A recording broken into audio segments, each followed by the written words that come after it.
Well, Satan must be scraping the ice off his windshield right now because it's a cold day in hell, my friends. Action heroes Arnold Schwarzenegger and Sylvester Stallone, television actors Kelsey Grammer, Roseanne Barr, and Mayim Bialik, movie stars Minnie Driver and Seth Rogen, talk show host Bill Maher, film directors Eitan Cohen and Ivan Reitman, supermodel Kathy Ireland, and singer Ziggy Marley, son of I Shot the Sheriff himself, have all just called Islam an ideology of hatred and genocide. And they might not even know that they did it. But that's what I'm here for.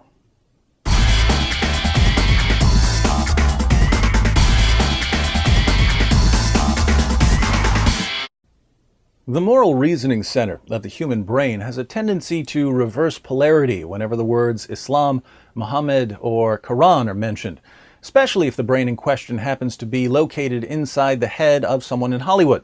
You can perform an experiment to verify this. Step 1, walk up to some randomly selected Hollywood actors and say, hey, there's a guy over there who says that if your wife gets out of line, you can beat her into submission, and that it's okay to rape your war captives, and that Jews are the worst of creatures. Step 2, observe the actors as their faces turn red with rage. Smoke pours from their ears, and they proclaim it their new life's mission to stand against the shameful teachings of any man who promotes beating women, raping captives, and discriminating against Jews. Step 3, inform the actors that the man teaching these things is Muhammad, and that you are simply describing what the Quran says in Surah 4, verse 34, Surah 4, verse 24, and Surah 98, verse 6, respectively. Step 4, watch the actors go through what I call the 5 stages of Islamic delusion. First, denial. The Quran can't teach that because I know Muslims who don't do that. Second, deflection. But other ideologies can be bad too. What about Westboro Baptist Church? Third, reinterpretation. Maybe what the Quran means when it says you can beat your wife into submission is that you should tickle her with a toothbrush. Fourth, justification. It was a different culture when the Quran was revealed, so I'm sure Muhammad had a perfectly good reason for all of this. Fifth, condemnation. You're a racist, hate-mongering, Islamophobic bigot for questioning the noble teachings of Muhammad. There's a pretty straightforward reason for this 5-stage reaction. You see, most people in the West regard things like beating women or raping captives or racism as violations of moral absolutes. These things are unacceptable no matter what. But we're also taught that Islam is a wonderful religion that promotes all of the same moral values that we believe in. So when someone starts quoting the Quran, proving that Islam calls for the routine violation of moral absolutes, the Western mind gets all jumbled up. And when it can't reconcile everything it's required to believe, it erupts in anger at the source of the confusion, namely whoever pointed out what Islam actually teaches. Now, the 4-step experiment I mentioned has just begun on a massive scale. The first 2 steps have been completed. Someone went to various entertainers and said, the terrorist group Hamas has some very violent statements in its charter. The entertainers were rightly enraged at Hamas's charter, and they signed a statement put out by the Creative Community for Peace, saying, we, the undersigned, are saddened by the devastating loss of life endured by Israelis and Palestinians in Gaza. We are pained by the suffering on both sides of the conflict and hope for a solution that brings peace to the region. While we stand firm in our commitment to peace and justice, we must also stand firm against ideologies of hatred and genocide, which are reflected in Hamas's charter, Article 7 of which reads, there is a Jew hiding behind me, come on and kill him.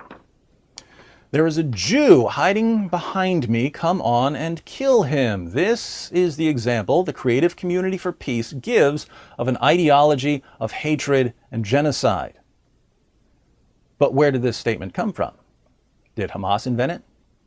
No. All you have to do is read Article 7 of Hamas's charter to see that it's a quotation from Muhammad. In Sahih Muslim 6985 we read, Allah's messenger said, the last hour would not come unless the Muslims will fight against the Jews, and the Muslims would kill them until the Jews would hide themselves behind a stone or a tree, and a stone or a tree would say, Muslim, There is a Jew behind me. Come and kill him.